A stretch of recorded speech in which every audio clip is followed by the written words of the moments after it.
Should we be? Are you shocked at the extent of the allegations? Well, I'm also disappointed, and I would say that there are a lot of former serving members and current serving members and members of the Defence Force and families who are alike. It is disappointing to hear what General Campbell read out this morning. I can tell you, and I would reiterate what General Campbell said, the majority of those members serving in the Special Air Service Regiment are very well trained, very well disciplined, extraordinary soldiers. They take the reputation of the regiment very seriously. They hold it in high regard. The current serving members of the SAS are indeed the custodians of that reputation, a reputation that's been built for over 60 years now by all those who came before them. They take that very serious. This is going to have an impact. Damage caused by just a few, I would say, is going to have a huge impact on the regiment, and there is some rebuilding to take place now. We heard about what was described as an appalling practice known as blooding, in which new recruits were encouraged to kill a prisoner to make their first kill. How did that culture deteriorate to such a point that that sort of thing was encouraged, do you think? Well, look, there's a couple of things to remember, and I don't wish to offer any excuses, but keep in mind, this war in Afghanistan has been going for 19 years now. That war has lasted longer than the World War I, World War II and Vietnam wars combined. And that has taken a serious toll on the entire Defence Force. To suggest we've been busy is to put it lightly. Now, that's not an excuse, but that is to say that these guys are rotating frequently through Afghanistan, and the leadership and the culture of that organisation seems to have slipped slightly.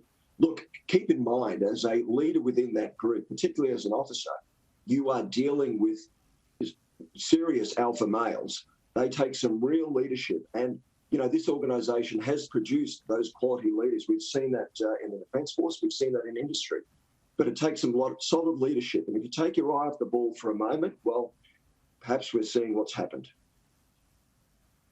Yeah, they were difficult situations there on the ground. We can all understand that. Commanders have been found to have moral responsibility, but apparently were unaware at the time as to what was happening on the ground. Is that conceivable to you? No, I don't. Look, I would reiterate what General Campbell said. I don't think that's acceptable. I don't think it's good enough. I think that that active curiosity and what the team leaders are doing in the field, what is really taking place out in the field, it should be looked at, and should be looked at closely by the subunit commanders. Look, you would argue that 2020 vision, hindsight, is a wonderful thing. Had this been stopped when it first started, had people said, this is not acceptable, this is not to the values of the Special Air Service Regiment, we won't tolerate this, and discipline be dealt ruthlessly on those who compromise that reputation, we wouldn't be where we are now.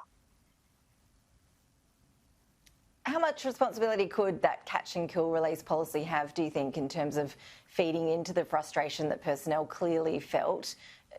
We heard about how it did increase the level of risk that was deemed to be an acceptable level of risk, but it did, we heard in the report, lead to some patrols feeling like they needed to take the law into their own hands.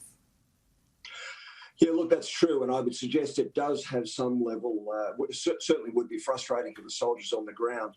Sadly, though, that is a byproduct of a counterinsurgency war, and it was a necessary evil. But I can understand how they would feel. The idea that you might capture somebody who had thrown down their weapon just prior to capture, be taken into custody, and a few days later released again, back out there in the field trying to kill Australian Defence Force personnel.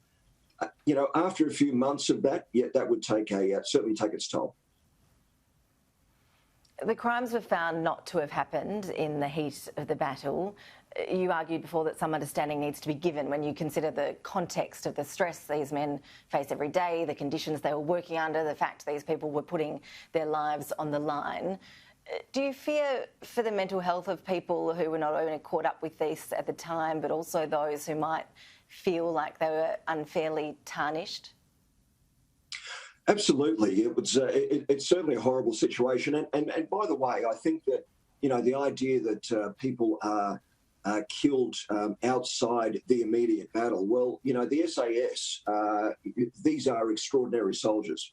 they are recruited because they are extraordinary, not only in their abilities as soldiers, but because of their moral fibre. Really, they should be above those sorts of activities. And again, I stress the majority of them are.